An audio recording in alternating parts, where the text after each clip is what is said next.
Bonjour à toutes et à tous. Je suis très content de vous retrouver pour un nouveau stream sur Twitch. Cette fois-ci consacré au crédit immobilier, comment obtenir le meilleur taux. Donc, je m'appelle Jean-Louis Deloro. Ça fait 10 ans que je suis journaliste sur les questions de patrimoine, de finances, de bourse et notamment d'immobilier. Avant de commencer, je voulais partager avec vous euh, un graphique qui est assez parlant à mon sens. C'est sur l'évolution des taux immobiliers, parce que c'est aussi pour ça qu'on va en parler. Et vous le voyez, en l'espace de quelques années, en un peu plus de 10 ans, on est passé de taux moyens à 5%, et ça a été divisé par 5 aujourd'hui. On est autour de 1,07%, toute durée confondue.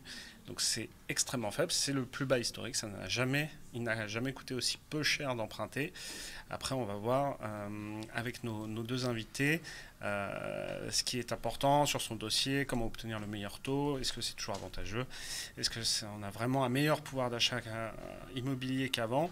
On va voir ça avec nos deux invités. Alors la première, c'est Sandrine Alonier, qui est directrice communication et relations presse de Vous Financer. Donc on va l'appeler tout de suite. Hop. On lance la vidéo. Donc c'est en cours. Bonjour Sandrine, tu vas bien? Bonjour, très bien, merci. Alors, comme je disais à nos invités, à nos internautes, on va essayer de répondre à toutes leurs questions.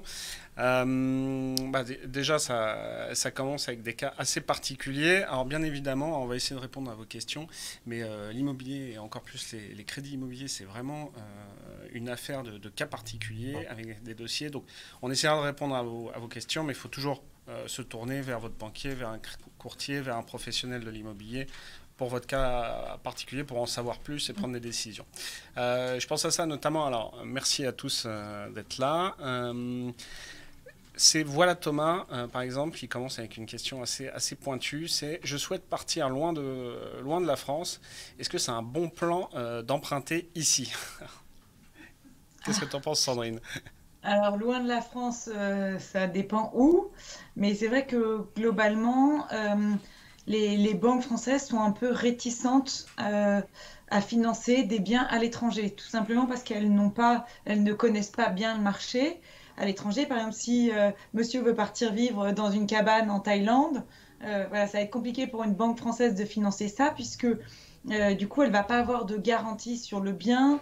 Elle ne sait pas si le bien est liquide ou pas. Donc, globalement, les banques sont plutôt réticentes à financer un bien à l'étranger. Quand c'est aux États-Unis, c'est encore plus compliqué, puisqu'il y a des lois qui encadrent les transferts de fonds, etc. Mais en gros, et ça peut concerner tout le monde. Alors, ça va concerner notamment des retraités qui veulent aller acheter au Portugal ou dans d'autres pays d'Europe. C'est possible de le faire. On a des banques qui financent l'achat de biens à l'étranger à condition d'être déjà propriétaire en France. Dans ces cas-là, la banque va prendre en garantie le bien français, puisque là, elle connaît le marché, elle connaît la valeur du bien. Donc voilà, donc dans ces cas-là, on prend une caution, enfin une hypothèque sur un bien existant en France. Donc voilà la solution. Il est possible d'emprunter en France pour acheter à l'étranger, mais seulement dans certains pays et à condition d'être déjà propriétaire. Alors c'est un peu la même question là d'un autre internaute, Lachoa. Euh, Bonjour, je souhaite déménager dans quelques années en Asie, Chine plus précisément. Pourrais-je avoir quelques aides ou est-il possible pour moi de prendre un crédit simplement en France? Je crois qu'il y a déjà plus ou moins Oui, répondu. c'est la même question. Non, non, c'est vraiment compliqué, hein. Les banques ne financent pas les achats à l'étranger, à moins de prendre donc en garantie un bien en France, mais c'est normal, sinon elles n'auraient aucun moyen de s'assurer de la continuité du remboursement, ou en cas de défaut de remboursement, elles ne pourraient pas avoir la main mise sur le bien qu'elles ont pourtant financé. Je voulais revenir avec toi sur les taux immobiliers. J'en ai un petit peu parlé. On est autour d'1,07% en moyenne, mais en fait, on peut obtenir bien mieux. Est-ce que tu peux me dire où on en est des taux aujourd'hui? Si on est au niveau historiquement bas, mais est-ce que ça va monter? Est-ce que ça va baisser? Où on en est là-dessus? Alors, en effet, oui, les taux sont de nouveau à un niveau historiquement bas.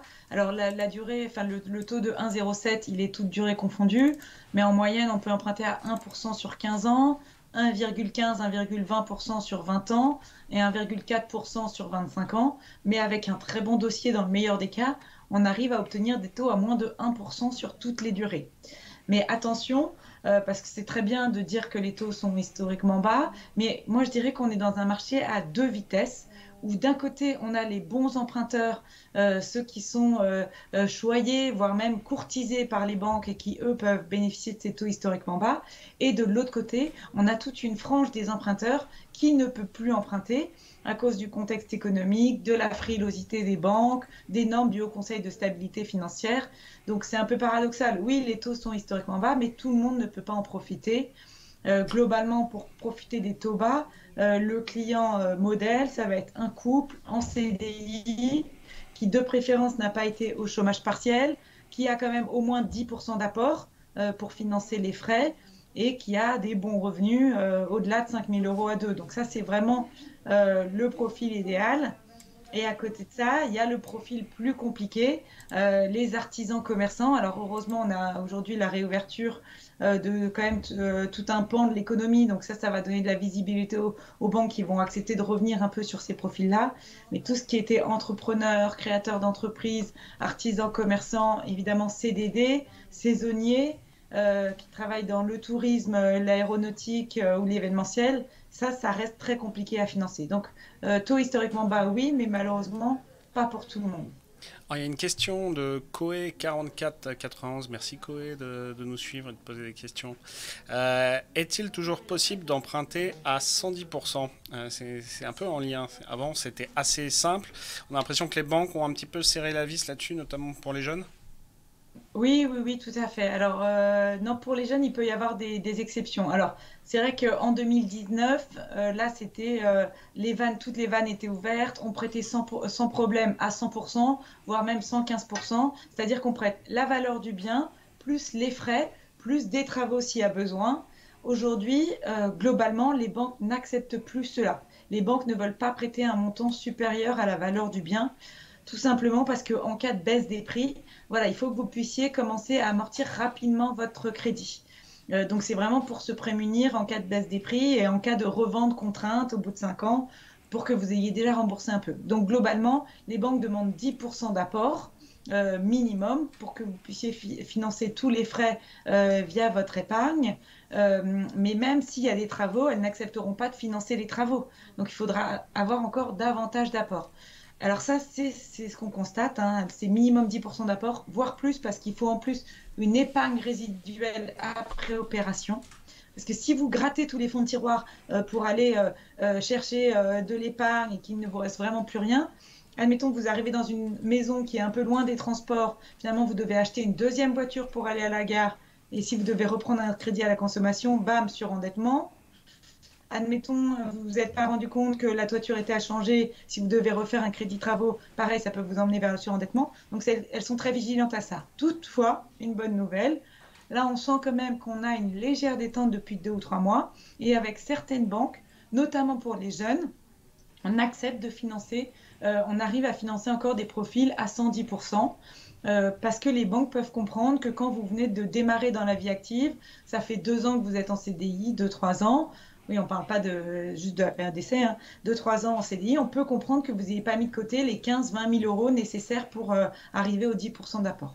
Donc oui, c'est possible à condition d'avoir une bonne situation professionnelle, d'avoir quand même démontré qu'on mettait un peu d'argent de côté et de ne pas avoir un saut de charge trop important, c'est-à-dire la différence entre le loyer que vous payez avant et la mensualité de crédit que vous paierez. Alors il y a Big Crunchy Berry qui nous pose une question qui revient souvent, hein, c'est bien que les taux soient bas, n'y a-t-il pas un risque en raison de la crise actuelle? Voilà, les gens s'inquiètent, est-ce que c'est vraiment le bon moment d'emprunter ou non? Je suppose qu'ils demandent ça aussi sur est-ce que les prix immobiliers peuvent violemment décrocher ou, voilà, ou les taux violemment remonter. Enfin, voilà, je pense que c'est ces questions-là qu'il y a autour de ça. Oui, oui, tout à fait. Ben, on peut comprendre cette inquiétude. C'est vrai que les taux sont historiquement bas, puisque finalement, il n'y a pas eu de baisse des prix, alors que dans le contexte actuel, il y aurait pu en avoir un. On s'attendait tous à un effondrement l'année dernière des prix, il n'y en a pas eu. Voire même, on a maintenant des villes moyennes dont les prix ont beaucoup augmenté, qui peuvent apparaître surcotées ou surévaluées. Donc voilà, l'inquiétude, c'est est-ce qu'il n'y a pas un petit peu une bulle qui pourrait redescendre? Est-ce qu'il n'y a pas un effet refuge, valeur refuge de l'immobilier qui pourrait s'effondrer? Donc sa question est légitime. Mais en fait, faut pas profiter seulement de l'effet d'aubaine des taux bas. On achète si on a un projet immobilier, on achète si on trouve un bien de qualité dont la valeur ne baissera pas.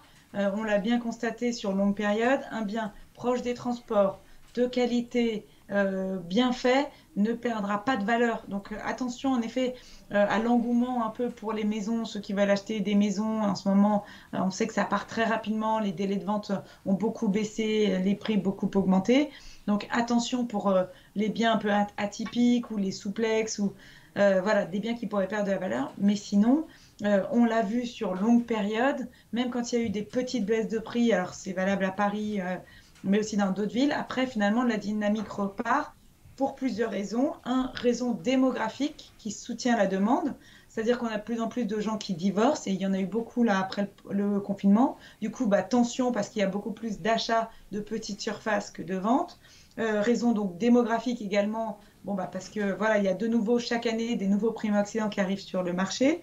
Valeur refuge également de l'immobilier, ça reste présent, hein. Tout le monde n'a pas envie d'investir dans des bitcoins, et d'ailleurs c'est peut-être pas le moment de le faire en ce moment, ou peut-être si parce que ça vient de rebaisser.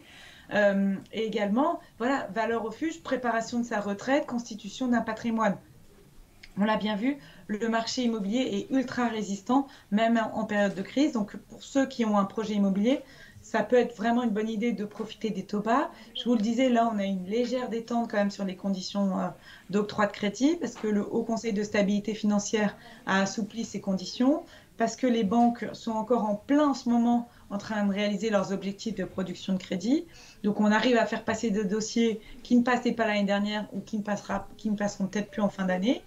Donc, il y a quand même, je pense, pour ceux qui ont un projet, à condition de viser un bien de qualité qui ne soit pas surévalué, de belles opportunités à réaliser encore en ce moment. Et effectivement, il y a des questions de Lachaud et d'Apollo 75 qui vont un peu dans le même sens. C'était Apollo 75, on assiste à une remontée des taux obligataires. Y aura-t-il une répercussion sur les taux des crédits immobiliers? Alors, pour répondre en 2 secondes, c'est vrai que c'est la référence, hein, ce qu'on appelle l'OAT à 10 ans de la France, quand la France emprunte sur 10 ans sur les marchés. Donc c'est un peu le phare sur les crédits, mais c'est pas forcément mécanique, c'est pas parce que tout de suite ça remonte un peu sur l'obligataire que ça va se répercuter sur les taux, hein, notamment parce qu'il y a des politiques commerciales, hein, des banques. Exactement, mais surtout, il y a eu une évolution ces dernières années. C'est vrai que jusqu'à maintenant, les banques suivaient beaucoup l'évolution de l'OAT, hein. À long terme, les deux courbes sont très proches et suivent la même tendance. Là, quand même, la grande nouveauté qu'on a depuis 2 ans, et notamment cette année, mais c'est qu'on a un marché sur lequel on a un excès de liquidité. Les banques ont énormément de liquidités. Si elles les placent auprès de la BCE, ça leur coûte de l'argent puisque le taux de dépôt est à moins 0,50%. Donc aujourd'hui, les banques ont des liquidités à placer et le crédit immobilier est finalement aujourd'hui pour les banques le placement qui offre le meilleur couple rendement-risque. Ça reste quand même finalement peu risqué et même si ça rapporte peu parce que les taux sont bas, toutes les banques ont quand même cette même stratégie. Et du coup, elles veulent toutes prêter et c'est cette concurrence interbancaire qui tire les taux vers le bas. Et du coup, elles sont même prêtes finalement à rogner un peu sur leur marge et à moins suivre les évolutions de l'OAT parce que, comme tu dis, Jean-Louis, elles ont cette politique commerciale à mener à bien et surtout ces liquidités aussi à prêter. Donc c'est vraiment cette situation d'excès de liquidité qu'on connaît depuis 2-3 ans qui a fait un petit peu prendre de la distance aux banques vis-à-vis de l'évolution des taux d'emprunt d'État. Donc aujourd'hui, elles les suivent moins et on avait déjà vu des remontées de l'OAT de l'ordre de 40 points de base, mais qui n'ont pas été suivies de remontées des taux de crédit. C'était il y a 2-3 ans. Donc aujourd'hui, non, il ne faut pas s'inquiéter d'une remontée des taux de crédit en lien avec les OAT. S'il y a remontée des taux de crédit, ce sera plutôt en lien avec une reprise forte de la croissance Et encore, ça dépendra aussi de la vigueur du marché. Les banques ont maintenant des objectifs de production de crédit qui sont très élevés et elles ont besoin pour ça de baisser leurs taux, surtout qu'elles visent toutes les mêmes clients. Donc c'est vraiment cette concurrence interbancaire qui tire les taux vers le bas. Alors juste un point de détail technique, tu as parlé de 40 points de base pour ceux qui nous écoutent, qui nous regardent, ça correspond à 0,4 points de pourcentage. En gros, vous passez de 1 à 1,4, ça fait 40. De 1 à 1,40, ça fait 40 points de base. Voilà, c'est juste. Voilà, tout à fait. Et donc par exemple, l'OAT, s'il passe de moins 0,10 à plus 0,30, ça n'aura pas d'impact sur les taux de crédit. Les banques ne vont pas répercuter ces 40 points sur les taux, alors qu'il y a quelques années, elles l'auraient fait. Une très très bonne question. Merci Charlotte Oldboy de nous suivre et nous poser cette question. Bonjour, je viens de me lancer dans l'acquisition d'un bien immobilier. Je suis passé par une courtière qui m'a trouvé un taux dans une banque où le banquier m'a forcé la main pour que je prenne plein de produits d'épargne. Est-ce légal? Alors non, la vente liée n'est pas légale et je suis un peu étonnée de ce que vous dites puisque notamment c'est notre travail de courtier de négocier avec les banques les meilleures conditions pour vous. Alors évidemment, dans le cas d'une négociation, on doit donner des choses en contrepartie et du coup souvent ce qu'on donne aux banquiers, c'est l'assurance que une relation va être mise en place avec le client. Cette relation, normalement, c'est uniquement la domiciliation des revenus. Et encore, elle n'est plus obligatoire. Mais il est vrai que beaucoup de banques vont apprécier la souscription de l'assurance d'habitation ou le rapatriement d'un peu d'épargne. Mais ça peut se négocier et ça va venir en contrepartie d'un taux bas. En revanche, nous, ce qu'on fait, c'est qu'on va même au rendez-vous avec le client auprès de la banque, puisque souvent, on va présenter de façon très transparente au client les contreparties nécessaires à l'obtention des meilleures conditions. Et c'est vrai qu'on va au rendez-vous à la banque pour s'assurer que la banque ne va pas en rajouter. Donc là, c'est peut-être ce qui s'est passé. La banque en a profité, peut-être de l'absence de la courtière, d'être seule avec vous, pour vous forcer un peu la main sur des produits. Normalement, elle n'a pas le droit de le faire. Mais c'est vrai que les conseillers sont, je pense, sous pression commerciale aussi. Mais voilà, il faut savoir dire non. Une fois que le crédit est accordé, vous êtes libre de souscrire ou pas aux produits proposés. Évidemment, c'est bien de jouer le jeu, puisque on a dit, hein, un taux, c'est aussi des contreparties. Les banques marchent très peu sur le taux de crédit, beaucoup plus malheureusement sur l'assurance. D'ailleurs, l'assurance de prêt, si elle vous a forcé la main, vous pouvez la changer. Vous avez un délai d'1 an pour ça, puis vous pouvez le faire à date anniversaire. Et pour le reste, il n'y a pas d'obligation de souscrire, évidemment, notamment des produits d'épargne. Alors, ce qui peut arriver, moi, ce que j'ai déjà vu dans des banques, c'est qu'on vous propose un taux, entre guillemets, bonusé et amélioré. Et on vous dit, par exemple, si vous domiciliez vos revenus chez nous, eh ben, je vous fais un petit bonus. Au lieu d'avoir, je sais pas, 1,2, vous aurez 1,10, quoi. Ça, c'est quelque Tout chose à qui se fait. fait. Oui, mais ça, c'est dans le cadre d'une négociation où finalement tout le monde va être gagnant, donc c'est pas préjudiciable. Ce qui est interdit, c'est la vente liée où on vous force à souscrire plusieurs produits à côté du crédit immobilier.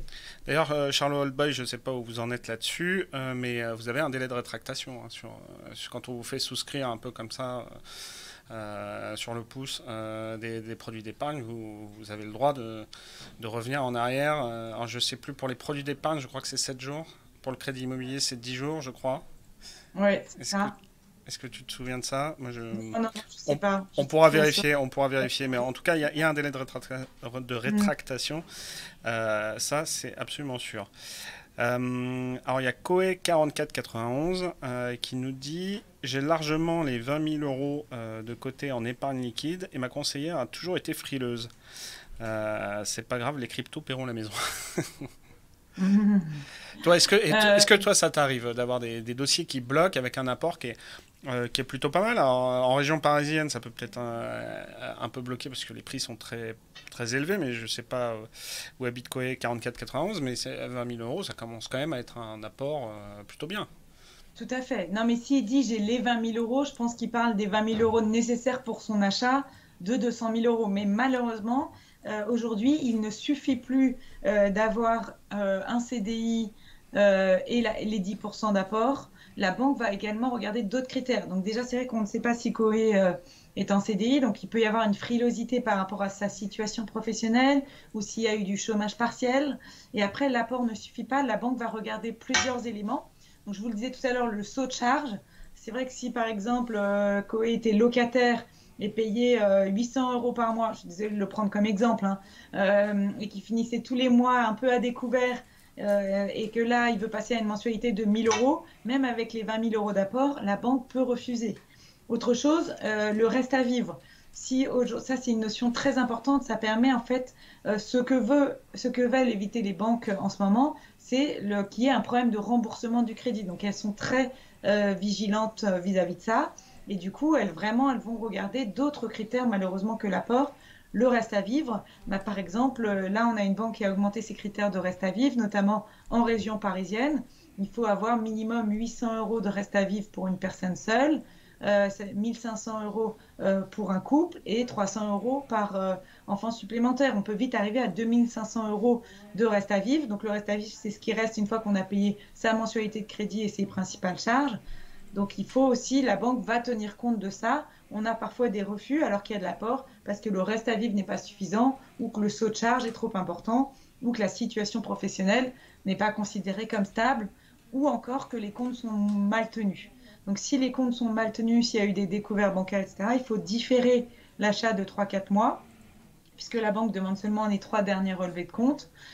Si jamais la situation professionnelle n'est pas stable, il faut demander à son employeur des attestations, comme quoi on va rester dans l'entreprise et qu'il n'y aura pas de licenciement, des choses comme ça, pour essayer d'étayer un peu son dossier. Voilà, il faut en effet montrer patte blanche, hein, mais on peut le comprendre puisque en France, on a le taux de défaut sur les crédits immobiliers qui est le plus faible d'Europe et du coup, les banques veulent maintenir ça. C'est ça qui va permettre de pérenniser un petit peu notre système de prêt. Mais c'est vrai que c'est rageant quand on se dit qu'on ne peut pas emprunter alors qu'on a 20 000 euros d'épargne.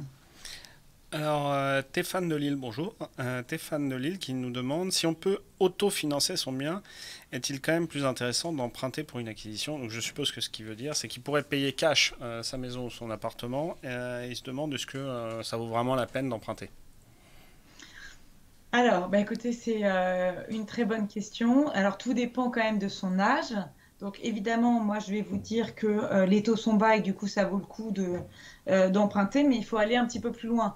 C'est vrai que placer cet argent, malheureusement, avec les taux de rendement actuels sur les placements, risque de ne pas vous rapporter. Donc, je ne vais pas vous dire placer plutôt cet argent et emprunter. En revanche, emprunter dans les conditions actuelles peut vous permettre de bénéficier de l'effet levier du crédit. Si vous êtes jeune, vous avez tout intérêt quand même à continuer à rembourser un crédit. Quel est l'intérêt aujourd'hui? Voilà, beaucoup de gens payent soit un loyer, soit un crédit. Si vous avez cette possibilité-là, même si c'est une petite mensualité, bah, finalement, vous n'allez pas toucher à votre épargne. Vous allez à côté de ça, admettons, rembourser 1000 euros par mois pour votre crédit et pour acheter. Sur les 1000 euros par mois que vous allez rembourser, ça va être l'équivalent de 800 euros mis de côté. Est-ce que vous êtes sûr que si vous ne faites pas ce crédit, vous arriverez à mettre 800 euros de côté? Donc, ce qui est bien dans le crédit immobilier, c'est que c'est de l'épargne contrainte. Et quand vous revendrez, vous aurez toujours votre épargne.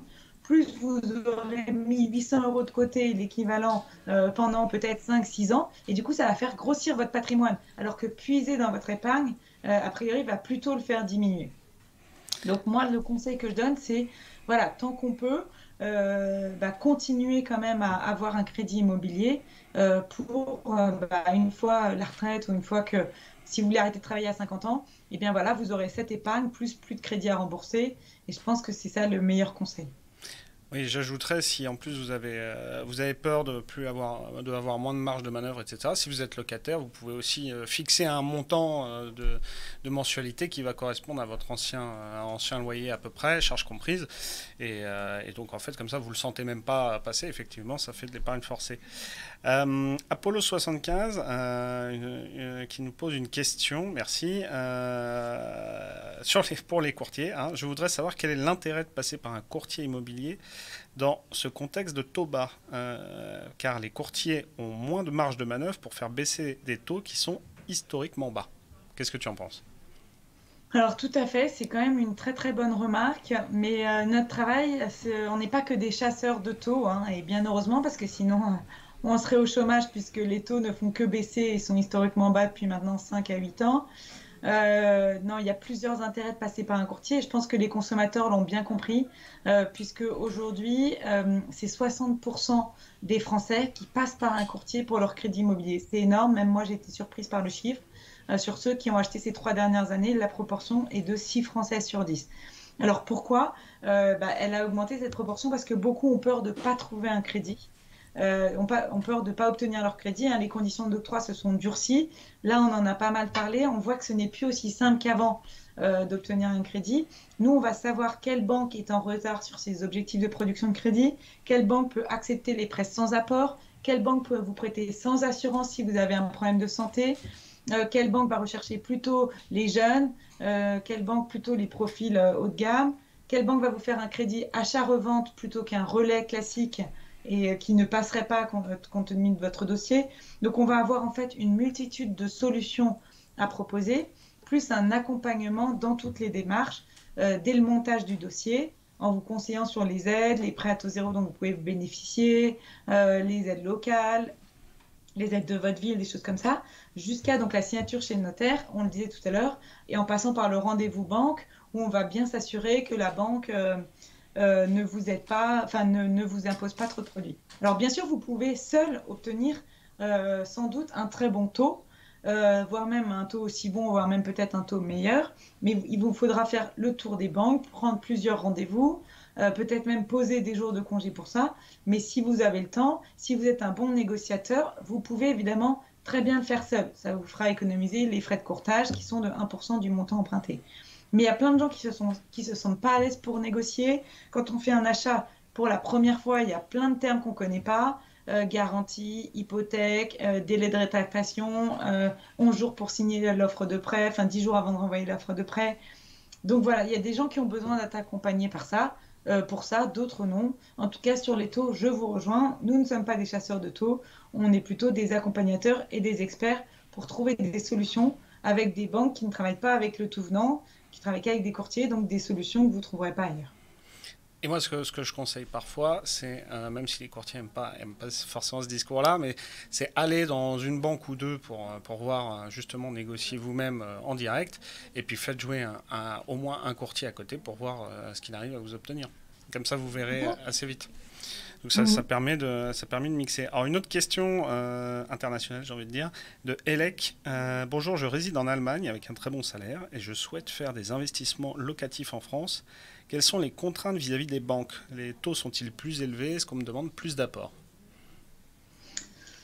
Alors, théoriquement, donc là, monsieur va rentrer dans la catégorie des non-résidents, puisqu'il n'est pas résident fiscal en France. Donc, en effet, là, il y a plus de contraintes. Les banques demandent en moyenne 40% d'apport. Ça peut être 20, mais sinon, il faut quand même avoir pas mal d'apports. Et puis, les taux sont plus élevés, hein, puisque du coup, la banque ne va pas capter vos revenus. Et du coup, c'est vrai que les taux sont plus élevés, de l'ordre de 0,30, 0,40%. Donc, c'est vrai que ça peut sembler être des conditions moins favorables, mais dans le contexte de taux actuel qui reste très bas, voilà, ça peut valoir le coup. Mais c'est vrai que le maître mot, c'est qu'il faudra de l'apport personnel. Dès qu'on n'est pas résident fiscal français, c'est 20 à 40% d'apport dans des Faut, banques spécialisées. En gros, il faut se mettre un peu à la place des banques. Plus ça va être risqué pour elles, ou elles ont un risque de ne pas pouvoir vous récupérer de l'argent ou récupérer. Voilà, elles vont forcément prendre un peu plus de risques, donc elles vont vous demander un peu plus de contraintes et un peu plus d'apports, et avec un taux plus élevé, ce qui paraît assez Tout à fait. logique. Il y a Prime Gaming qui nous demande, qui nous pose une très bonne question. Merci à toi. Est-ce que les banques prennent en compte les revenus de dividendes? Où il parle aussi de crowdlending. Voilà. Quels sont les revenus qui sont pris en compte dans un dossier? Alors en effet, ça c'est une très bonne question, puisque là aussi déjà, ça dépend des banques. Donc s'il y a une grosse partie de variables, on va évidemment plutôt orienter le client vers des banques qui vont prendre en compte le salaire variable, mais souvent, non, elles ne prennent pas en compte le variable ou seulement une partie, où elles vont faire la moyenne des variables sur plusieurs années. Pareil pour les dividendes, si elles considèrent que ces dividendes sont exceptionnels, ils ne seront pas pris en compte.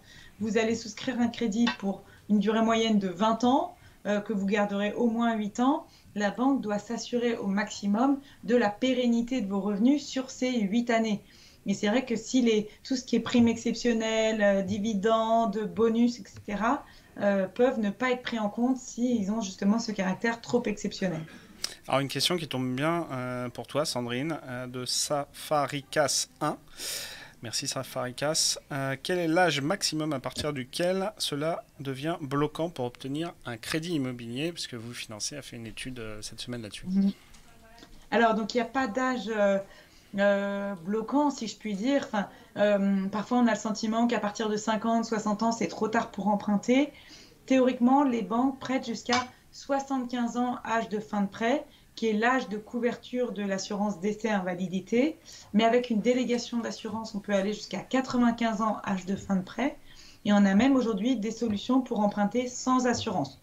Donc là, récemment, on a prêté à un couple de 70 et 73 ans qui voulait refaire un investissement locatif en empruntant sur 15 ans. Et bien voilà, on a pu les financer sans assurance. D'autres, alors toutes les banques n'acceptent pas ça. Dans ce cas, il faut être très vigilant parce qu'on peut avoir des taux d'assurance qui décollent assez vite, hein. On peut avoir, par exemple, il faut savoir que l'assurance à 50 ans, ça va être entre 0,40 et 0,60%. Alors qu'on va passer sur un taux d'assurance plutôt entre 0,80 et 1,20% dès lors qu'on atteint 60 ans. Et on peut avoir des taux d'assurance à 1,50, 1,80% même dans les 70 ans. Donc c'est vrai que attention au taux d'assurance. Donc là, il va falloir faire un arbitrage entre la somme que je mets en apport et la somme que j'emprunte pour que le coût du crédit soit pas non plus démesuré. Donc voilà, le sujet, c'est vrai que souvent l'assurance coûte cher passé 50 ans. Et aussi, il faut savoir que plus on se rapproche de l'âge de la retraite, plus la banque va demander un justificatif et prendre en compte non plus les revenus du travail, mais les revenus à l'âge de la retraite pour calculer l'endettement maximum. Mais là, il suffit de demander à sa caisse de retraite une estimation des revenus au moment de la retraite et comme ça, on peut emprunter. Écoute, merci beaucoup Sandrine Alonier, directrice de la communication du courtier Vous Financez. Et on va te laisser travailler. Déjà, c'était trop court. Et bah oui, plein de questions. Alors, il merci y à en a tous pour encore vos plein. questions, c'était très intéressant. Merci pour cette interaction et pour tes bons compléments de réponse aussi, Jean-Louis. C'était un plaisir. Et bah à très bientôt. Salut. Au revoir. Et donc je vous propose qu'on invite tout de suite notre deuxième invité. Donc il y a pas mal de questions assez précises sur des cas particuliers. Donc là on va appeler Maëlle Bernier, qui elle est directrice de la communication et porte-parole de Meilleur Taux, du courtier Meilleur Taux. Salut Maëlle, est-ce que tu nous entends? Salut. Ouais, je vous entends, ça va. Alors je sais pas si tu avais un petit peu suivi avant, mais pas mal de questions. C'est bon, je vais fermer parce que j'ai un écho. Ah, alors vas-y, on Voilà. te laisse fermer. Donc tu Ouais, nous dis quand donc, c'est bon et que tu nous entends à nouveau correctement. c'est parfait. Ok, c'est parfait. Donc Charlot Oldboy qui nous pose pas mal de questions. Donc déjà bienvenue Maëlle, hein. Ouais. Concernant le passage par un courtier, j'ai pris l'option de tout déléguer et de ne pas changer en direct ma banque. Avec du recul, je me dis que c'était une erreur. Qu'en pensez-vous? Parce qu'on en a un petit peu parlé avant que Ouais, j'ai tu écouté arrives. la réponse de Sandrine avant. En fait, là, il dit qu'il a tout fait avec le courtier, l'assurance, le crédit, Ouais, c'est tout. ça. Ouais. Est-ce que c'est une mauvaise chose? Pour être clair, s'il est satisfait du taux obtenu et de la couverture d'assurance, il n'y a pas de raison de regretter ce qu'il a fait. Ce qui est vrai, c'est que il faut savoir que nous, on peut intervenir effectivement dans la globalité du projet, à la fois sur le taux et l'assurance emprunteur. Mais on a aussi des gens qui viennent nous voir uniquement pour l'assurance emprunteur. Par exemple, qui ont fait le crédit avec leur banque parce que voilà, de bonnes relations, un patrimoine élevé, donc un peu un historique, voilà, il est un peu complet. Et ils viennent nous voir pour l'assurance emprunteur parce que leur assurance n'est pas forcément la moins disante, ou alors ils ont un petit problème de santé, du coup la banque ne veut pas les assurer. Enfin, on peut effectivement séparer les choses. On peut tout faire et on peut séparer. Alors moi, je dirais aussi, pour les jeunes qui empruntent pour la première fois, ça va paraître un peu bizarre ce que je vais dire, mais faut pas trop se centrer uniquement sur le taux, parce que en réalité, en vrai, quand on a un peu plus d'expérience, entre 1,10 et 1,20, il faut regarder la mensualité, ce que ça va changer pour vous. Généralement, c'est quelques dizaines d'euros. Donc, mieux vaut être content de l'ensemble du dossier. C'est-à-dire, j'ai une bonne assurance pour moi et en cas de décès ou d'invalidité. J'ai une banque que je connais et que je trouve bien, avec qui je vais avoir des bons conseillers. Enfin, voilà. C'est un ensemble de choses à prendre en compte. Bien sûr, il faut avoir un taux compétitif, hein, mais voilà, on n'est pas à un dixième de point près. Alors, c'est très important ce que tu dis. Alors, tu dis pour les jeunes, mais en fait, même pour les moins jeunes, c'est-à-dire qu'en fait, aujourd'hui, on est dans une logique de course auto où chacun, d'ailleurs, on voit ça dans les dîners, enfin, quand on peut, se dit, bah, moi, t'as eu combien? Moi, j'ai eu un, moi, j'ai eu un 10, moi, j'ai eu. On voit tout ça, on le fait tous, et c'est un peu le discours ambiant. Sauf qu'effectivement, tu as tout à fait raison. Un indice, ça change pas grand-chose. En revanche, une assurance emprunteur à 0,50 ou à 0,25 du capital emprunté, ça change clairement la donne. Donc, c'est vrai qu'il faut un peu moins se focuser. Alors, évidemment, si on vous propose un taux à 2%, aujourd'hui, d'ailleurs, ça n'existe pas, mais c'est que ça ne va pas. Mais le plus important, moi, vraiment, je le dis, on est dans une fourchette, comme disait Sandrine tout à l'heure, les meilleurs dossiers, ils sont sous les 1%, et les dossiers moyens, ils ne dépassent pas 1,5 sur 25 ans, hors assurance. Donc on est dans une fourchette de toute façon hyper basse. En revanche, le choix de son assurance et l'assurance emprunteur, c'est extrêmement important. Parce que entre une couverture à 100% et une couverture à 50%, dans un cas, si vous arrive un gros pépin de santé, le prêt est complètement remboursé. Dans l'autre cas, c'est la moitié de la mensualité. Ça, c'est des éléments qu'il faut prendre en compte. Donc, il faut aussi jouer là-dessus parce que selon qu'il y en a un qui a un gros salaire, l'autre un plus petit, il y en a un qui peut avoir intérêt à s'assurer à 100, l'autre à 50. C'est extrêmement important. Une assurance, elle fonctionne que quand il vous arrive un grave pépin. Avant, on ne s'en rend pas compte, on paye, effectivement, on se dit ça ne sert à rien. Sauf que le jour où on a un gros pépin, pour rester poli, là, l'assurance rentre en jeu. L'assurance emprunteur, c'est une magnifique assurance vie. Tout à l'heure, il y avait la question de est-ce que je dois emprunter alors que j'ai le cash? Moi, je dis, si vous pouvez le faire, empruntez. Gardez votre cash, même si ça ne rapporte pas beaucoup, et empruntez. Parce qu'au fur et à mesure de la vie, les années qui vont passer, vous aurez toujours cette assurance emprunteur qui va vous couvrir. Alors que le cash, si vous avez acheté cash, il sera tombé, il sera parti, envolé. Oui, Donc, en cas de coup vraiment, dur, c'est toujours bien d'avoir un petit peu de marge.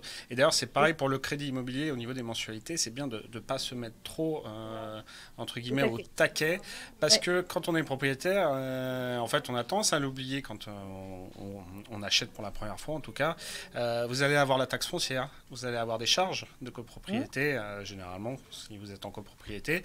Ou si vous êtes en maison individuelle, il va y avoir des travaux importants de temps en temps sur la toiture ou autre, ça peut arriver tous les 10, 15, 20 ans. Donc voilà, donc c'est bien d'avoir aussi un petit peu de sous de côté pour pas être étranglé au moindre problème. Exactement. Et en plus, c'est vrai qu'aujourd'hui, avec des taux aussi bas, je vous aurais peut-être pas forcément tenu le même discours il y a une dizaine d'années ou 10, 15 ans, quand les taux étaient plutôt à 4, 5. C'était pas aussi vrai. Je Aujourd'hui, avec remonte la des courbe taux des taux là. Ouais. Je remonte la courbe des taux où alors moi, je vois effectivement pas. c'était assez impressionnant. On était à Voilà. 5% en On était 2008. à 5,5 en octobre 2008. À la dernière grande crise financière, on est monté jusqu'à 5,5 sur 20 ans. Quand aujourd'hui, on est à 1,20. Donc évidemment, le discours d'emprunter n'était pas forcément aussi évident. Aujourd'hui, quelqu'un qui emprunte à 1%, faut être très clair, hein. Quelqu'un qui s'endette aujourd'hui s'enrichit. Parce que quand vous empruntez à 1% avec l'inflation qui va forcément repartir et qui est déjà avec les risques qu'on connaît, forcément à un moment donné, vous allez en fait, l'argent va vous coûter, que vous remboursez va vous coûter moins cher, encore moins cher. Donc, c'est assez flagrant, hein. Nous, on voit clairement, par exemple, même dans les catégories très aisées, où les gens ont du cash, beaucoup de cash, ils empruntent. Donc, alors évidemment, ils peuvent le faire, mais ils empruntent. Ils choisissent de ne pas acheter cash. L'intérêt vraiment financier aujourd'hui, c'est de ne pas acheter cash. Donc, ça, c'est important de le rappeler. Et effectivement, ces taux très bas, c'est ça d'ailleurs qui est un peu une chance aujourd'hui. C'est-à-dire que tous les gens qui achètent aujourd'hui, Déjà, comme le disait Sandrine, il y a une épargne forcée. Parce que vous allez rembourser tous les mois, donc c'est une épargne forcée. Et en plus, vous empruntez à un taux qui a de grandes chances d'être un peu mieux remboursé par l'inflation qui reprendra un jour. Autre question de Logapro96, merci. Alors bonjour, si on a un PEL et que l'on veut en profiter pour les avantages au niveau prêt, est-il possible de ne pas utiliser la somme qui est épargnée sur celui-ci? Est-ce que c'est possible ça? On peut emprunter avec le taux préférentiel entre guillemets Ouais, du mais sauf que PEL, mais sans puiser dedans. alors, je ne suis pas une spécialiste du PEL, je ne vais pas dire de bêtises, mais je crois que non. Et surtout, le taux préférentiel du PEL, il est toujours plus haut que celui qu'on a aujourd'hui, hein. Oui, généralement le taux est moins intéressant. En gros, ça n'a pas forcément un intérêt, parce que je pense qu'on est, je ne veux pas dire de bêtises, mais je pense qu'on est autour de 2. Alors, quand tu vois là, aujourd'hui les taux qu'on a, le PEL n'a pas forcément d'intérêt. Il vaut mieux laisser l'argent dessus, hein. Alors, Top Trader 07, rebonjour. Si on a déjà un prêt en cours sur un bien, comment connaître sa capacité hypothécaire en vue d'un investissement locatif, par exemple? Voilà. Comment on peut mettre en hypothèque un bien, par exemple, pour faire de l'investissement locatif? C'est une question qui revient souvent. Oui, alors effectivement, si vous avez un crédit pour votre résidence principale, que vous êtes endetté à hauteur d'un tiers de vos revenus, pour faire du locatif, pour être très clair, ça va être compliqué parce qu'aujourd'hui les banques sont très regardantes sur le taux d'endettement, et on va considérer que les revenus locatifs, concrètement, vous remboursez 1000, la banque va considérer que si le loyer est de 1000, en réalité, elle va considérer que 70% de ces 1000 euros. Donc il faudra quand même que vous ayez le delta entre les deux. Après, le fait de dire j'ai déjà remboursé par exemple 10 ans sur ma résidence principale, donc elle vaut par exemple elle vaut 300 000, donc il me reste plus que, je sais pas moi, allez, 100 à rembourser. J'ai déjà remboursé 200. L'idée, c'est de dire, bah, ces 200-là que j'ai remboursés, ils sont déjà remboursés. En fait, c'est là qu'est l'hypothèque rechargeable. Mais ça, c'est quelque chose en France qu'on fait très peu, qui n'existe quasiment pas. C'est des modèles qui sont très, très courants dans les pays anglo-saxons, mais pas chez nous. Donc, en fait, il n'y a pas réellement, on ne peut pas se baser sur le fait qu'on a déjà remboursé, par exemple, 200 000 d'un bien qui vaut 300. Donc, en fait, on est déjà propriétaire des 200 pour se targuer d'à faire un autre crédit. Et si on est entièrement propriétaire, est-ce que là c'est plus facile de gager Bah, son bien?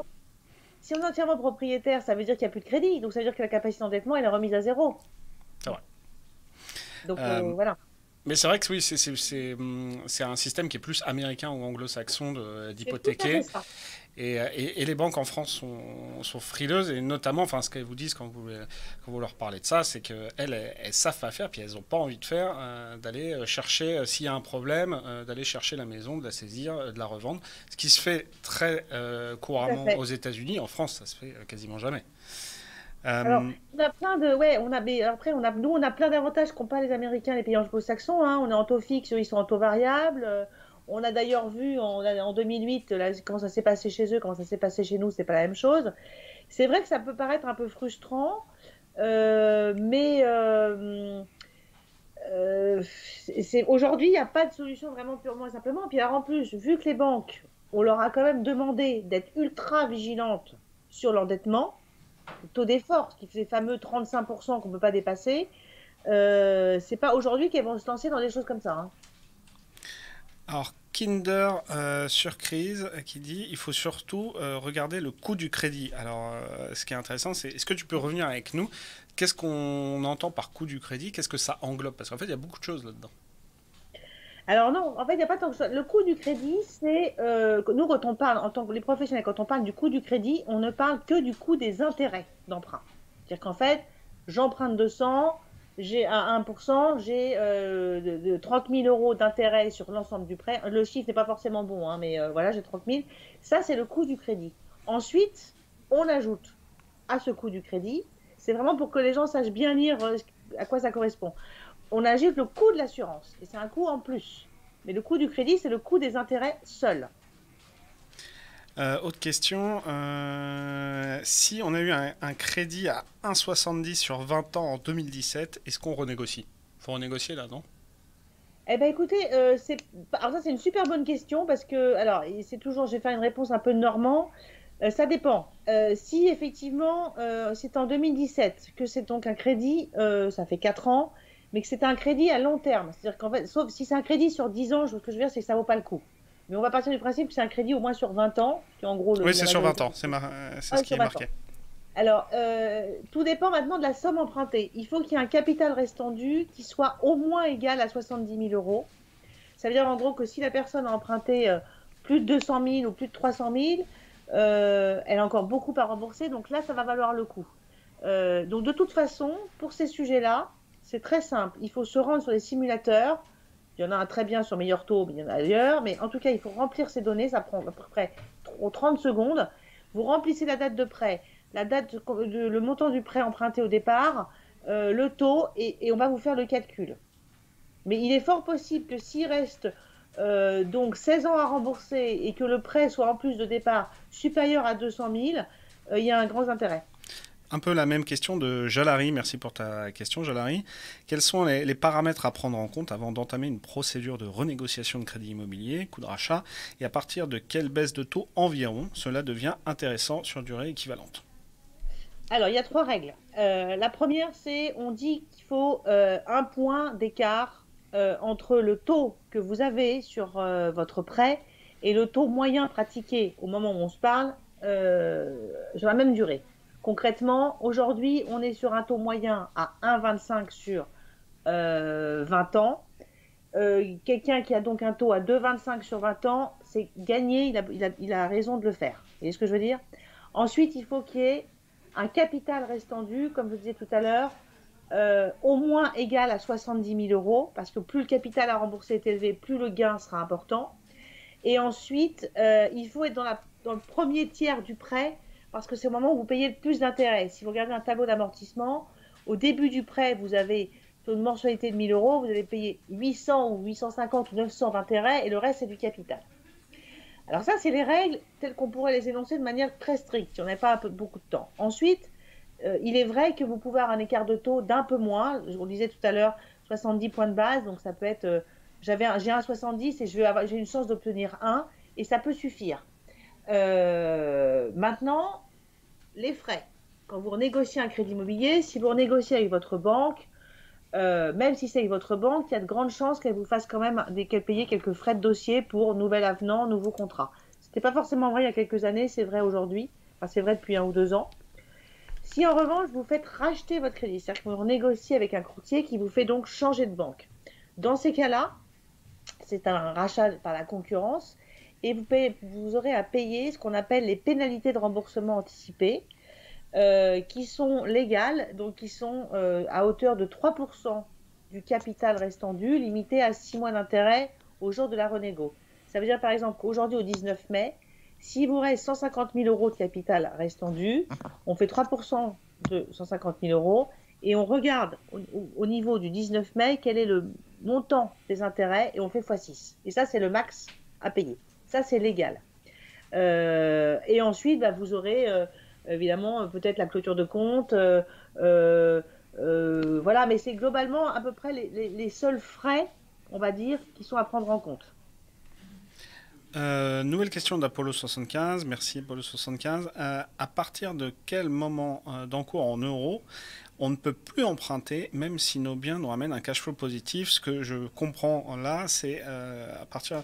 Est-ce qu'il y a une limite à l'endettement global, mais sans taux d'endettement, quoi? C'est-à-dire, même avec des très bons revenus, si on a beaucoup de dettes, est-ce qu'à un moment, les banques bloquent parce qu'on a 2 millions d'euros d'emprunts immobiliers sur le dos ou pas?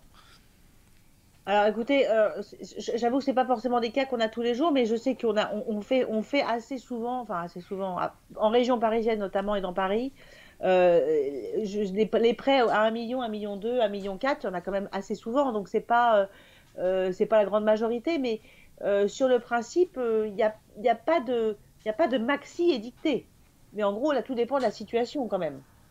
C'est ça, c'est plus de toute façon le taux d'endettement, hein, 35% dont on a parlé. Alors ils peuvent déroger un petit peu hein, sur quelques dossiers particuliers, et notamment le reste à vivre aussi, on en a parlé tout à l'heure. C'est-à-dire combien il vous reste pour vivre. C'est ça. Alors évidemment, là vu la question, on peut se dire que on parle à des gens qui ont des revenus très élevés, voire des revenus ou à la fois des capitaux ou des revenus locatifs très élevés. Donc, on n'est pas forcément dans les règles courantes. Mais donc, il y a pas de marqueur. On ne va pas vous dire, ah bah vous avez dépassé 1,5 million de crédit, au revoir, c'est fini. C'est pas lié à ça. C'est vraiment lié à votre situation financière. Il peut être, la France, enfin, c'est comme ça. Il y a des gens pour qui c'est moins risqué d'emprunter 1,5 million que pour d'autres d'emprunter 200 000. Tout dépend de la situation financière. Autre question de Rob T3C, je ne sais pas si je le prononce bien. En tant qu'auto-entrepreneur, comment ça se déroule pour un emprunt auprès de ma banque? Voilà. Toujours compliqué, alors, plus compliqué. Oui, mais alors le statut auto-entrepreneur, c'est pas totalement un épouvantail non plus. Faut pas le voir comme ça. Ce qui est vrai, c'est ce qui marche. C'est comme pour les professions libérales, c'est l'ancienneté. On va vous demander 3 ans. On va vous demander 3 ans de bilan. Alors évidemment, vous allez me dire, la plupart des gens, là, cette année, c'était quand même pas super fun, 2020. Bon, on va dire qu'on va on va un peu annuler cette année 2020. Les banques savent qu'effectivement, ça peut être très compliqué dans certains secteurs, mais c'est pas rédhibitoire. Néanmoins, vous ne pourrez pas emprunter si vous êtes auto-entrepreneur, que vous vous êtes installé il y a 6 mois et que vous venez de débuter, que vous n'avez donc aucun bilan et qui plus est que vous êtes célibataire. Ensuite, dans un foyer, dans un couple d'emprunteurs, quand vous êtes 2, vous pouvez très bien avoir un auto-entrepreneur et puis un autre qui est fonctionnaire. Et on va regarder les revenus dans leur globalité, la stabilité du couple dans sa globalité, quelle est son épargne, comment il gère ses comptes. Donc c'est pas impossible. Je ne dis pas que c'est aussi facile que pour des fonctionnaires, mais encore une fois, si vous avez 3 ans d'exercice et de bilan, il n'y a aucune raison que ça ne passe pas si le projet est viable en fonction de votre endettement. Maglo 0101, bonjour Maglo 0101. Bonjour, je suis locataire actuellement et j'ai un projet d'achat d'ici 3-4 ans. Est-ce que c'est pertinent de rester locataire d'ici là ou vaut-il mieux acheter et revendre dans 4 ans? Ça, il me semble que Meilleur Taux a déjà fait des études là-dessus, non? Alors oui, effectivement, on a une étude qu'on sort tous les ans qui s'appelle Acheter ou louer. Et qu'on fait dans une quarantaine de villes de France. Si je schématise, alors je ne sais pas où est la personne en question, de quelle ville il parle, parce que c'est vraiment des choses à prendre en compte. Et qui plus est aujourd'hui, si vous achetez dans une ville moyenne, si vous êtes dans une ville moyenne, il y a des prix de l'immobilier, on va dire, inférieurs à... dans le 95, précise Maglo 0101. 95. Oui, ben on reste quand même dans des prix inférieurs à 5 000 €. C'est pas forcément bien d'attendre 4 ans. Pourquoi attendre 4 ans? Dans 4 ans, les taux seront peut-être pas pareils. Enfin, c'est pas... Je sais pas comment expliquer. On peut pas dire on va acheter un bien immobilier parce que est-ce que c'est le moment? Est-ce qu'il a envie d'acheter? Est-ce qu'il a envie de devenir propriétaire? S'il est amené à rester là où il vit, pourquoi attendre? Le logement, le loyer, c'est carrément de l'argent toutes les semaines, tous les mois qui s'en va par la fenêtre. Comme on le disait tout à l'heure, il y a un achat épargne forcée, il y a des taux à 1%. Sauf si c'est pour se constituer une épargne. Mais en fait, très honnêtement, le côté j'attends 4 ans, pourquoi? Je comprends pas trop la question en fait. Ouais, c'est par rapport au coût du crédit, je suppose, quoi. Alors, vu la situation, on a quand même des taux à 1%, il y a quand même de peu de chances que ça baisse, que ce soit plus bas dans 4 ans, ça sera compliqué. Et quant au prix de l'immobilier, on voit très bien qu'il y a des secteurs qui ont bondi ou explosé en 1 an. On n'aurait pas prévu ça avant le Covid.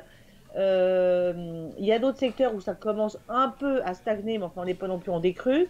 Donc moi je ne crois pas, pour être très clair, moi je ne crois pas à une baisse des prix de l'immobilier dans les années qui viennent. Donc voilà. D'autres questions? Ah oui, à Kinder Surprise qui nous précisait, hein, quand je parlais du coût du crédit, je voulais dire le coût global, donc avec assurance garantie et frais de dossier, etc. C'est vrai que il y a plusieurs frais à prendre en compte. Il y a les intérêts. Alors, si on compte les intérêts, combien ça va nous coûter sur 20 ans, l'assurance, les frais de dossier pour la mise en place du prêt qui sont souvent payés autour de 30, allez, on va dire selon les banques, entre 500 et 1000 €. Vous avez les honoraires du courtier si vous en prenez un. Je rappelle que les courtiers sont effectivement quand vous passez par un courtier, vous ne payez rien, vous ne devez rien tant que les fonds ne sont pas, l'achat n'a pas été réalisé et les fonds transférés. C'est la loi. Si vous tombez sur un courtier qui vous demande de l'argent pour études ou en cours d'études de dossier ou de montage, c'est un escroc, ça n'existe pas. Donc je vous préfère le dire parce qu'il faut le rappeler, on ne paye le courtier qu'à la fin. Et encore si on a fait le prêt avec lui. Petite parenthèse, mais c'est important de le dire. Donc oui, il y a effectivement plusieurs types de frais, mais après, taxes foncières, travaux, enfin après on peut tout mettre, copropriété, il y a plein de choses qui rentrent en jeu. Hein. Alors il y a Maglo0101 là, qui nous répond pas mal là, sur son cas personnel. Donc c'est la personne qui habitait dans le 95 là, qui se demandait si c'était bien d'acheter dans 4 ans. Alors elle précise, c'est précisément parce que je souhaite changer de lieu de vie dans 4 ans. Donc ce que je comprends, c'est elle se dit, est-ce que si j'achète maintenant et je pars dans 4 ans et je revends, est-ce que je suis vraiment gagnant ou pas? Compliqué. Alors, effectivement, alors là c'est intéressant. Pari, dire qu'en fait on se dit est-ce que dans 4 ans, le petit pari c'est de se dire est-ce que mon bien aura un peu augmenté, les prix auront un peu augmenté. Possible, on n'en sait pas grand-chose. En tout cas, la baisse des prix, moi j'y crois pas du tout. Donc est-ce qu'ils seront plus hauts, plus élevés? Voilà. Tout dépend encore une fois du montant de l'emprunt, de combien elle dépense par mois, ou il dépense pardon en loyer de tous les mois. Enfin, c'est pas. Et encore une fois, il faut savoir que dans la moitié, allez, même pas la moitié, parce que la dernière étude, c'était plus que ça. Dans 7 villes de France sur 10, on rentabilisait l'achat en moins de 2 ans. Ça veut dire que quelqu'un qui restait locataire, par exemple à Dijon ou dans une ville moyenne comme ça, plus de 2 ans, il commençait à perdre de l'argent. C'est-à-dire qu'il dépensait plus à être locataire. Il y a un simulateur, je crois, sur meilleur taux là-dessus pour savoir acheter ou louer dans sa situation personnelle. Après, moi, ce que je dirais, c'est si les gens ont un petit peu de capacité sur Excel, qu'ils aiment bien faire faites des scénarios, c'est-à-dire où vous dites, bah voilà, j'achète, je vends dans 4 ans, combien il me reste à la fin, et puis vous évaluez le prix. Vous dites, bah dans 4 ans, les prix auront augmenté de 2 ou 3%. Ou inversement, ils auront baissé de 5 ou 10%. Et vous faites plusieurs scénarios et vous dites, voilà, dans le pire des scénarios, est-ce que je perds? Est-ce que je perds beaucoup? Voilà. Et vous prenez une décision par rapport à ça. Alors là, tu parles quand même à des gens qui s'amusent un peu en maths. Parce que effectivement, il faut se projeter sur... et puis après, ça permet aussi de regarder, il faut aussi regarder le tableau d'amortissement. Combien je vais payer d'intérêt tous les mois. En gros, et de combien je serai propriétaire dans 4 ans. Si j'ai acheté un bien 150 000, au final, j'aurais remboursé combien? Tout à fait. Mais c'est vrai qu'il y a beaucoup de tableaux de simulation maintenant de plein de courtiers là en ligne gratuitement où on peut faire beaucoup de calculs. Alors nous, l'autre, il est effectivement assez pointu, mais c'est vrai que c'est important. Mais après, ce que je peux dire maintenant, c'est que si on regarde depuis 20 ans, tous les gens qui se sont dit j'attends, à chaque fois, ils ont regretté de ne pas avoir acheté avant. Aujourd'hui, dans les villes moyennes, par exemple, qui ont des prix qui ont littéralement explosé. Il y a des villes qui ont fait quasiment 20% sur 2020 quand même. Hein. Des villes qui ne bougeaient pas, qui depuis des années ne bougeaient pas. Aujourd'hui, vous avez plein de gens dans ces villes qui n'ont pas acheté il y a 2 ans et qui se retrouvent à ne pas pouvoir le faire parce que les prix ont trop augmenté. C'est une réalité. Et que vous avez un marché, des nouveaux acheteurs qui arrivent avec des revenus plus élevés. Donc, reporter, c'est bien. Après, encore une fois, c'est une question de choix. Mais il ne faut pas forcément non plus toujours faire son calcul. Est-ce que je vais me faire une plus-value dans 4 ans? On n'en sait rien. Personne n'en sait rien et personne ne peut le dire. Faut surtout voir un plaisir. Je suis propriétaire, je choisis. Quelles sont les dépenses? S'il y a vraiment un énorme gap entre ce que je rembourse en crédit et ce que je rembourse en loyer et que ce n'est pas supportable, de toute façon, la banque ne suivra pas. Alors une question de Rob T3C que j'aime bien là. Peut-on emprunter avec un membre de sa famille, par exemple son frère, son père, sa mère, un cousin, j'en sais rien. Et voilà, est-ce que ça pose des difficultés? Est-ce qu'on prend du coup un taux un peu plus élevé? Enfin voilà. Comment fonctionnent les banques là-dessus quand on a des projets de vie en commun, familiaux ou voire même en dehors de la famille, hein?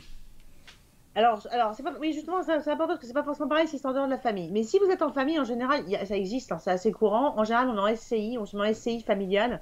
Ça existe beaucoup, notamment pour les investissements locatifs. Il y a beaucoup de patrimoine constitué comme ça avec des SCI familiales. C'est pas plus compliqué que ça. Vous avez un système d'imposition différent parce que vous êtes à l'impôt sur la société. C'est totalement, les taux sont pas plus élevés. Enfin, c'est pas compliqué. On prendra en compte évidemment les revenus de chacun, mais c'est des montages que les banques ont l'habitude de faire.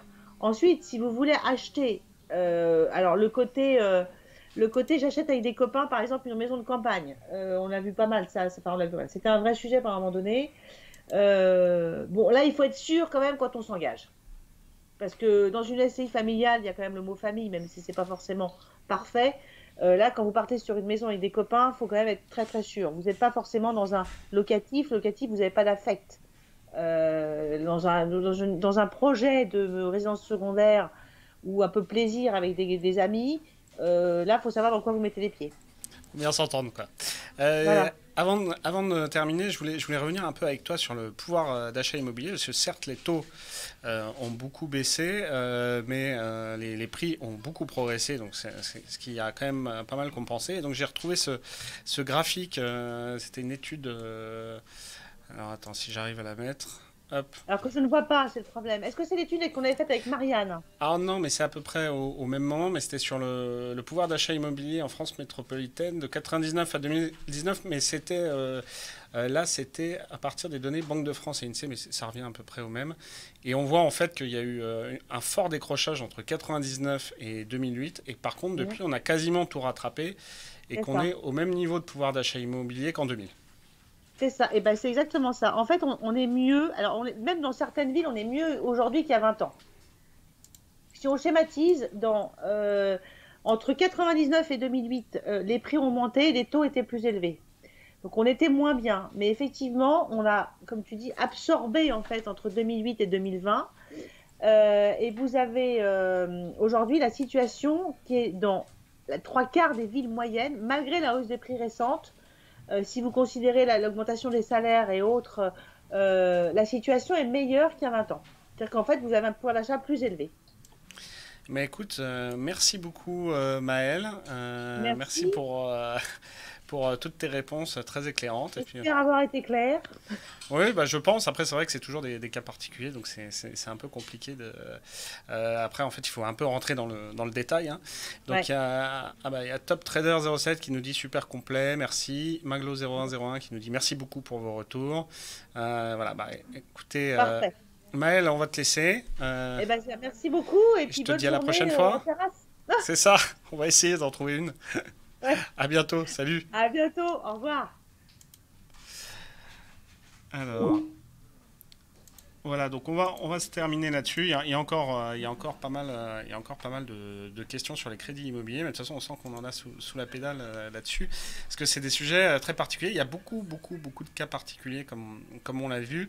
Mais en tout cas, renseignez-vous, posez des questions. Vous pouvez aussi nous poser des questions sur Twitter, sur le compte de BFM Business ou sur mon compte, Jean-Louis Deloro. Donc voilà, n'hésitez pas, et puis on pourra essayer de répondre à vos questions. Et je vous dis à très bientôt pour un prochain Twitch.